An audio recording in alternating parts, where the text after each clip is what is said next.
और अगर उस दिन अभिमन्यु चक्रव्यूह में प्रवेश न करते तो द्रोणाचार्य युधिष्ठिर को कैद कर लेते और महाभारत का युद्ध उसी दिन समाप्त हो जाता। इसका मतलब कि अभिमन्यु यानी आप सब, यानी सेकंड लाइन ऑफ डिफेंस का वह प्रयास पूरे युद्ध की दिशा बदल देने का निर्णय था अपने में, मैं ऐसा मानता हूं।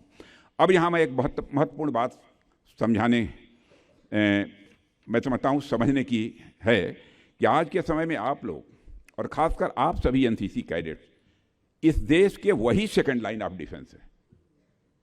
और आज की दुनिया अपने आप में एक नई महाभारत है। इतनी अनसर्टेनिटीज, इतनी तरह तरह की समस्याएं, मैं मानता हूं अपने आप में किसी महाभारत से यह कम नहीं है। और इस नए महाभारत में आप लोग ही नए अभिमन्यु हैं।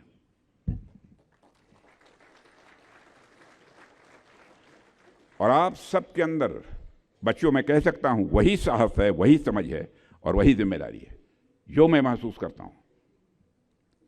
बल्कि मैं कहूंगा कि आप सभी बच्चे नए भारत के नए अभिमन्यु हैं। आप सभी बच्चे नए भारत के नए अभिमन्यु हैं जिन्होंने अपने इतिहास से सीखा है।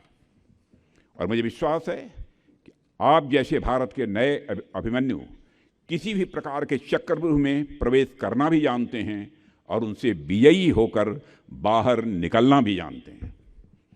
उस अभिमन्यु और इस अभिमन्यु में यह अंतर है।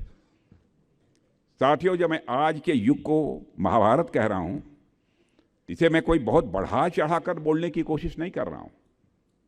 आप सभी बच्चे एनसीसी के अलावा या तो स्कूलों में होंगे या कॉलेज में होंगे, कुछ न कुछ पढ़ाई कर रहे होंगे जितने यहां पर मौजूद हैं।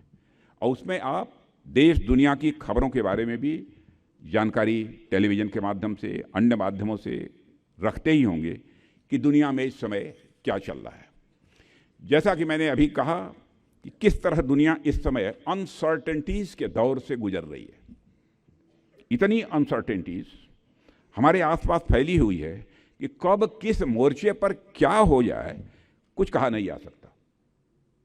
ऐसे में इस देश का नौजवान, इस देश की का सबसे बड़ा रिसोर्स फिजिकली, मेंटली और इमोशनली यह हर तरह से तैयार रहना चाहिए, ऐसा मेरा मानना है।